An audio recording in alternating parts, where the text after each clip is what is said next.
Hello and welcome to Momo Arts TV, a fresh and informative look at key personalities who have made waves in their work. Artists, filmmakers, musicians, actors, CEOs, the ordinary mwananchi and many more. We will also feature key spaces that are pockets of pride for our country, Kenya. These are but a taste of what you'll see on our show. Sit back and enjoy.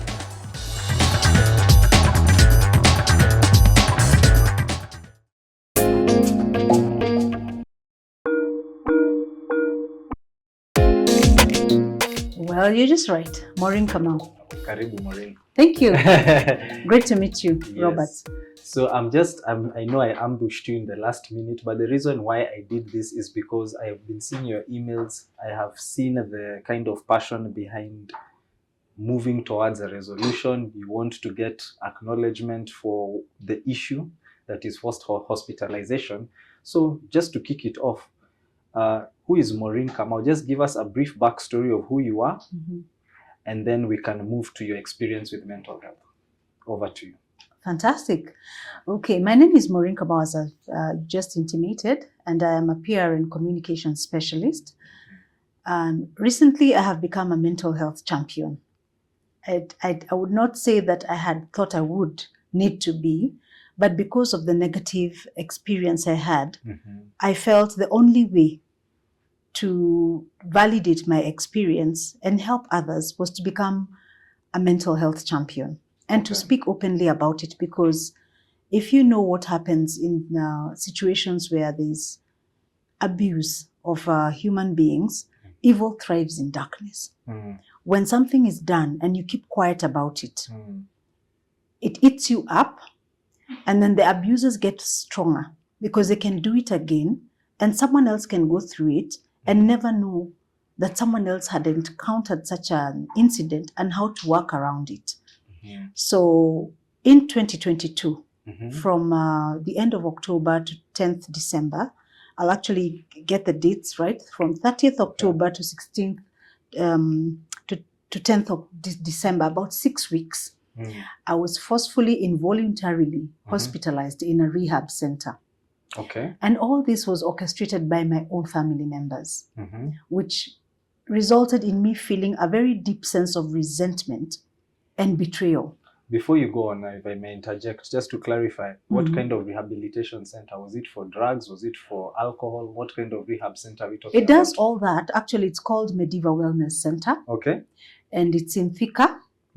So they actually rehabilitate people who have substance abuse problems, whether with drugs, alcohol, and also people who might be having gender-based violence cases. They have helped quite a number of people, especially during the COVID period. There were women who found themselves victimized. And so they needed psychosocial support, and also people who've probably gone through depressive periods of time. Before you continue, just give me a brief, what's your background? I know you've said PR. What are you currently up to now? What am I currently up to? Right now, what I do a lot is digital marketing. Because you find that finding like PR and marketing jobs in companies is not very easy of late. So I haven't been attached to any organization particularly for quite a while, but people who know that I am able to do PR and marketing can engage me independently. On contractual basis. Maybe they have a product they're launching, they have a company they want marketing done for. But when I'm not doing that for individual clients, I also do it for myself, for my e-commerce businesses. Like nowadays, you'll do a lot of business on e-commerce platforms. Generally, what you can say, you got to do what you got to do in Kenya to survive. There are no jobs. That's true. Really. So we create our own opportunities. And then now, just getting back to the story you were giving, you said you were forced by your family members. Who in particular? Is it a brother? Is it a parent? Or it was actually or husband? It was orchestrated by my biological mother. In collusion with other family members, namely her own siblings and my own sister. And it happened in such a secretive manner, such that I found myself ambushed one morning in the privacy of my bedroom.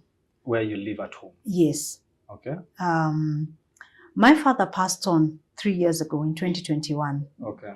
And now is when I begin to understand the importance of men in families. Mm. Because there are things a man will not stand seeing. Yes. Like seeing their own child or a daughter being manhandled and brutally by other men. Mm. And so there was that lack of balance of even the authority in the home. Okay. A lot happened following his death that brought a bit of conflict in our relationships. Yes. And there came a place where we were having communication problems within the family. Mm-hmm. You know what happens, especially when a patriarch passes on interstate. You have so much to do with the inheritance. Not inheritance, adjusting to what he left behind, the Yes. businesses and all that. And some children are not available. Some leave, they go back to their careers. And I happen to be the only one who was left holding fort at home and rebuilding the businesses my father left. Yes. So when conflict came up and I began to speak up, I'm the firstborn in a family of 4. Yes. And I began to articulate and say that there was a lot of neglect of how we should do roles in the family, and that some of the toxic favoritism that was going on and blatant verbal abuse was not good. Yes. I wasn't ready for the backlash because African parents or parents in general do not like to be corrected or to admit they have done wrong. Yes. And when you raise issues, instead of coming with an angle of dialogue, they try to stamp their authority. Yes. In a manner that silences you or gives you a sense of fear, like, don't you dare question me. So that is the kind of thing that happened. And suddenly the door just opens and I'm still in my night clothes, and 3 men who are not even introducing themselves barge into the room and they begin to manhandle me. They begin to subdue me physically, and I got into a fight or flight mechanism as any human being. Yeah. Because you have been caught off guard. You don't know, do these people want to rape you? Do they want to beat you? Do they want to kill you? At that instant, Robert, I figured I've got to protect myself. And where is my mother? Because I figured people know that our father rested. Yes. So maybe people have been planning to ambush our home. Yes. Because there's a business in their compound. And, you know, in such a scenario, there are people who come in as clients and you might not know if there were some criminals who had been planning. So I was really screaming my lungs out, hoping neighbors would come to our rescue. What were these men doing exactly? Were they stealing or? They came for my body. I just Okay. found people handling my hands, you know, roughly. I know these are 6 hands all over you. One person is already difficult to handle. Yeah. Even if you are in town and someone like ambushed you, what they call in slang, kupigwa ngeta. Yeah. You know, now this is not even 1 man, 2, there are 3. And as I was struggling to get myself free or to find a way to run away from them, I saw one of them had a syringe, which means there was an intention to inject me during the ambush. And subconsciously, I seem to have forgotten that my father had died. Yeah. So as I was screaming out to my father, like, where are you? Look at these men. Look at what they are doing. Where are you? Uko wapi baba? Ona wanaume venye wananifanya. You know, when you're in the home setup, you always grew up knowing that your father is somewhere, or who is the man who would have your back. Yeah. So the thing that shocked me is that when I'm trying to scream, I was thinking maybe some others have gone to subdue my mother in her room, and they first came for me. Then others have gone to subdue my mother. I thought it was an attack on the entire household. Yes. Only to see my mother walk into the room and begin muzzling my mouth. Wow. So here I am trying to get free from these men. And then now she's actually shutting my mouth down so that I stop screaming and people do not come. And that even devastated me even more. So she was... Because it hit me, she's the one behind it. Okay. And you know, she had come with her sister the night before. And I realized that they had made sure the employees of my father's automobile business, a garage business, had been told not to come early so that they would not catch this action.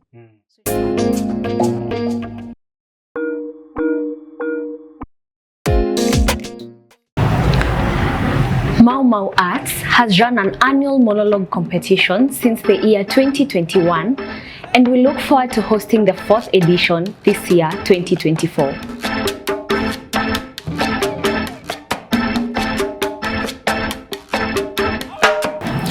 Each year, the challenge gets more competitive, yet more rewarding as we crank up the prizes. I draw, I do digital art, and I'm happy now that I'm able to showcase more of myself in other artistic expressions like acting. The question is, have you been part of our work? If not, you could simply send us an email or inbox stating how you wish to get involved with Mau Mau Arts.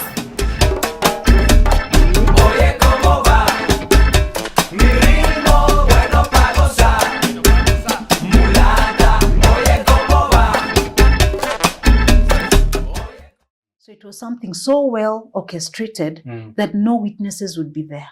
Okay. They do everything and just rush me out. They dragged me out, and actually I arrived at the rehab having wounded my knees, because as I was struggling, I hit my knees on the walls of the bedroom at the door. And it was so undignified, because here you are, even you're still in your night clothes. This is the privacy of your bedroom. You're still even in slippers. You know, even visitors do not go past a certain place in our homes. They wait for you to come out and visit them in the lobby or the corridor or the sitting room. Okay. So for this to happen, Robert, it could have only been orchestrated by family members, people who know where you are. Yes. And that's why this thing has to get known by Kenyans, because in such cases, no stranger will take you to a rehab. And it is people who know you, who plan it. They take over your life, and they subdue you in a manner where you cannot refuse. So the next thing I knew, I was in a car. Yep. They have all sat in the car, the three men, my mother and her sister. You cannot get out. I didn't even have time to pack anything. And I wondered, what is all this sense of urgency? Because even when I was in school, or I wanted to go to a school camp, I would pack my little clothes. Even I see my niece when she's going to camp, she packs her stuff. Yeah. Anyone even going to hospital knows I'm going to hospital, you dress decently. How do you just drag me out in my night clothes? It's so undignified for a woman. So shortly I was driven down to Thika, to the rehab at a very high speed. Okay. It's like they've caught a thug. In fact, if you really looked at it all, it was like something being done secretly before people can even find out outside what's going on. And this was morning hours. Morning hours, I've just woken up. It's like not even 10 o'clock. Okay. Yeah. Yeah.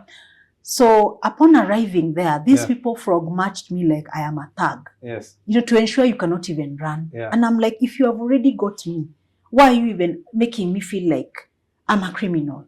And then I'm being displayed in my night clothes. Who walks out in their night clothes in their right mind? This is so undignified. You're stripping me of dignity. You've made people hold my body, and you know, touch is so personal from infancy. Yeah. So there was no consent. You're not even introducing yourself. Even when you're arraigning someone, or you've caught a criminal, you know, there's some level of understanding that we are imprisoning you. These people, it was just go. It's like someone said, go in there, get her and get her out. Yes. They walked into a room with me, surrounding me. The three men walked in, and the one who had the syringe had the syringe out. Okay. Now that was a moment of so much humiliation for me as a woman, because how do I start stripping in front of three men to be injected? And what am I being injected for? What have I been found guilty of? Or what am I sick? Where am I sick? So do you see, someone just decides, it's like I own you, I can get you out, put you somewhere, get you injected, put you down, and you have no say. My freedom of movement, my freedom of expression, my freedom of autonomy, and the freedom of informed consent. Because even anytime I've sought medical attention, I listen to a doctor, and I can question. But here I was not given the choice. And let me ask you, when you were taken, where were you taken? I was taken to the Medieval Wellness Center. And these three men and you say your mother and her sister were with all of you went together. They were all with me. And these men worked at that institution. I later found out that they work there. So once you arrived at the institution, were there other staff members receiving you, or did they have that planned out to take you to a room? I mean, how does I'm trying to picture protocol. It. So from the car, what happens next? You went to a room, or what happened? You're saying that you saw the man with the syringe coming to you. Where was this? Was it in the In fact, open? the struggle Was was it- because I didn't want to be injected, because I was like, what am I being injected? But where I'm trying to kind of to picture it in my head. Where is this happening? Is it outside the car, or did they take you inside the building? Now, when we left the house, they weren't able to inject me there. And even it wasn't an ideal environment, because when someone is fighting, how do you even get the vein? Yeah. And what are you injecting me? So they realized they couldn't inject me forcefully then. So when they took me into the car and they drove me very quickly to Mediva, Yes. there was no protocol, even there was no being received by any nurse or anything. Yeah. I was just frog marched into a room. Okay. And this man walked in and stood in, like waiting like bouncers. Yes. Those ones are jaribu, kukataa, Yeah. we will pounce on you and ensure you are injected. Yes. So, you just get into what they call Stockholm syndrome, Yeah. where you just cooperate with your captors Yeah. so that things get easier for you. Yeah. Because you don't want to get brutalized even further. Yes. And already you're so psychologically broken. Because one thing that violence does to you is that it breaks you and it instills fear in you instantly. Even if someone caught up with you and did something to you, and it was hostile, that's what happens. Yes. And I shouted. Yeah. I said, I cannot be injected in the presence of 3 men. Yeah. I want my privacy. Yeah. I want to be injected by 1 man only. Yes. Even if my father was alive, this wouldn't be right. Yeah. So can the others leave? Yes. And I be left with 1 person? And they seemed to be reluctant. But when I became adamant, Yes. they walked out, 2 of them. Yes. And then the person who was left, I didn't even have a say. Yeah. It was, you are being injected, whether you know what we are doing or not, get ready. And I was injected. You've ambushed me. You've injected me forcefully, something I don't know. I looked at the contents of this syringe. It was medication for schizophrenia. What? That's crazy. And I'm asking myself, you just come and find me on a normal day and you just do all this to me and then tell me go and sleep. And then my mother and her sister, they just drove back home, and I was there now for the next 6 weeks.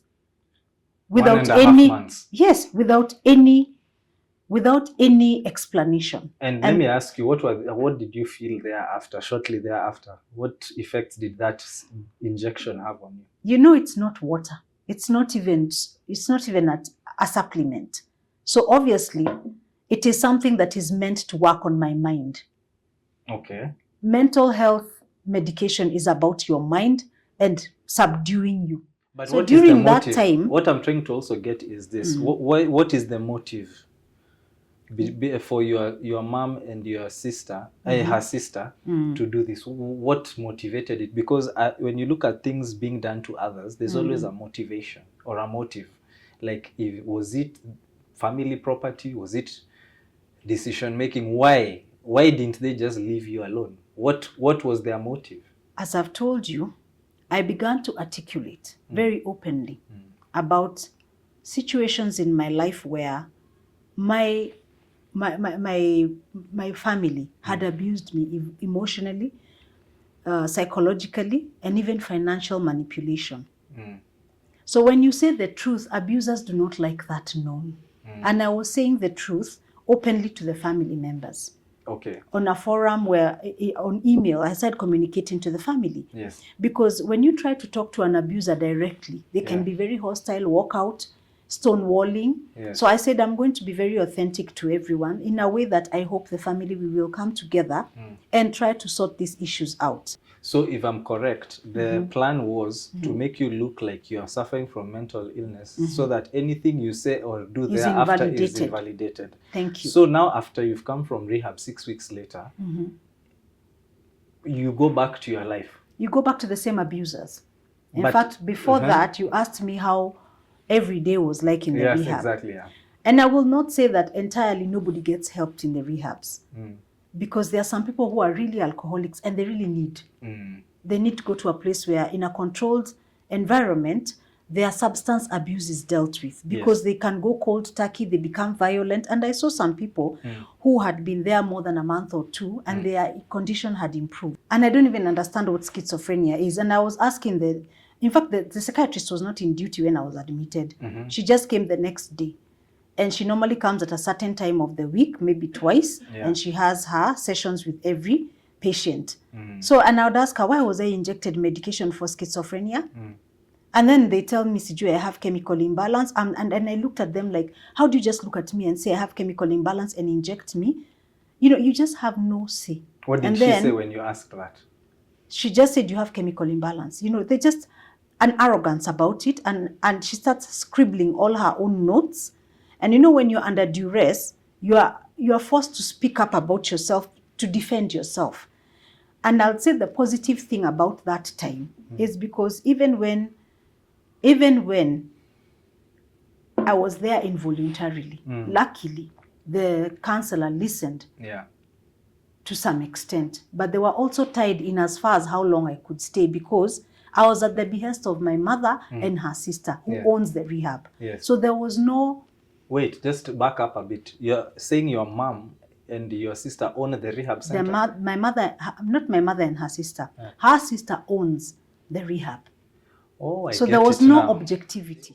Her sister owns the rehab? Yes, her sister runs the rehab in the memory of her daughter, who passed on 7 years ago. Her name was Dr. Njeri Mwiga. But that's surprising, because I would imagine that it's very easy for women to get justice. There are hundreds of NGOs that deal with women, starting with Nairobi Women's Hospital, who claim to be pro-women. There's also FIDA. Yeah. So I am actually surprised that something like this can go under the radar, and we have such big, believe it or even not, even NGOs such as Amnesty International. This is actually falls under the purview of human rights abuse. It does. Have you spoken to any activists? I'll tell you, I realize that justice is so elusive in this country and corruption is so endemic. And the most sickening thing is that it is called a Christian nation. And the church is the last place you'll get justice, because they propagate teachings that can be skewed towards protecting parents. Much as I'm a Christian, I love God, I have a personal relationship with him. There are people who misuse religion and use it to put people down. Like when they say honor your mother and father, that you may have a long life of blessing, they remove or they ignore or they choose to ignore that part that says parents do not exasperate your children. So she gets away with what she's done to me, but no one tells her, you've discouraged me, provoked me, exasperated me. You can even finish me in the name of being my parent, but I have no say. So you can imagine, for 11 months I have lobbied actively, even approaching organizations. Which organizations? Like Equality Now, that does also women's rights. They listened to me, but now they said they only deal with gender-based violence. There's a lawyer there who I talked to. She said she would help me get some pro bono legal support. She never got back to me. She just went underground. The purpose of Mau Arts TV is to create a platform where such stories can be curated, first of all. Yes. And if you look at the nature of our content, it has two typical genres. The first is what we do as artists. We have a lot of creative education, entertainment in the arts. Yes. But the other side of it, which I believe is even more important, is what we are doing now, which is social commentary. Bringing to the fore issues that need to be spoken about. Like we interviewed a sergeant who was victimized during the 1982 attempted coup.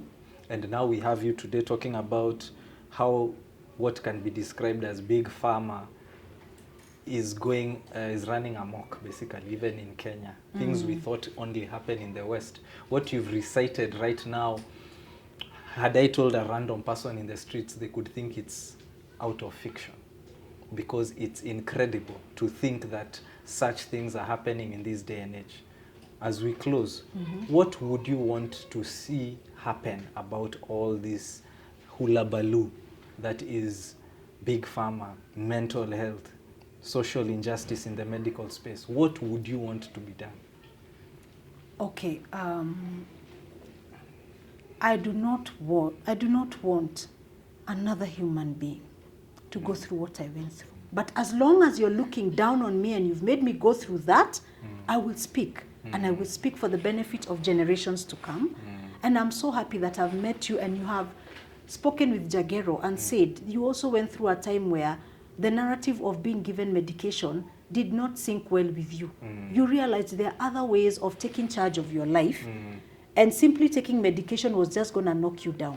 Or even seeing a shrink, Yeah. like every week where you're paying money. Yeah, what they want is to drive a dependence on them and drugs. Yeah. So Maureen, I So know that there's is, so much to say. That is the punchline, that Yeah. we need to do something about our rights as patients. Yeah. And it's not just the mental health patients. Everyone who gets sick Yeah. needs to have their rights upheld. And doctors, it's not just about being paid well, it's also how you treat us. Yeah. Do you listen to us? And also accountability in terms Accountability. of the ethics behind the discipline, which is the medical fraternity. And even KMPDC, they stop lying. Stop writing articles that you do handle cases of malpractice. They wrote that. And up to date, even when I ask them, how come you've done nothing? They've just gone silent. So there's a lot of lying and empty rhetoric. Okay, let's Thank end you. it here. Yeah. Thank you so much. It's a very bittersweet kind of story. The good thing is that it's finally out there, if nowhere else, at least as a start on Mau Arts TV. Yeah. And we normally see such stories. There's even something I would, next time, if we ever talk again about vaccine injury. We've seen with COVID, we were forced to take these shots, and years later we have people reporting complications, health complications. We have young people getting heart attacks. We have young people with conditions they never had prior to getting these vaccines. Vaccine injury is real. We're looking at things like forced hospitalisation that Maureen just described. These are real things. They may not have happened to you, but trust me, if we don't make it a priority, they will affect all of us. So thank you. Thank you for your time. Thank you.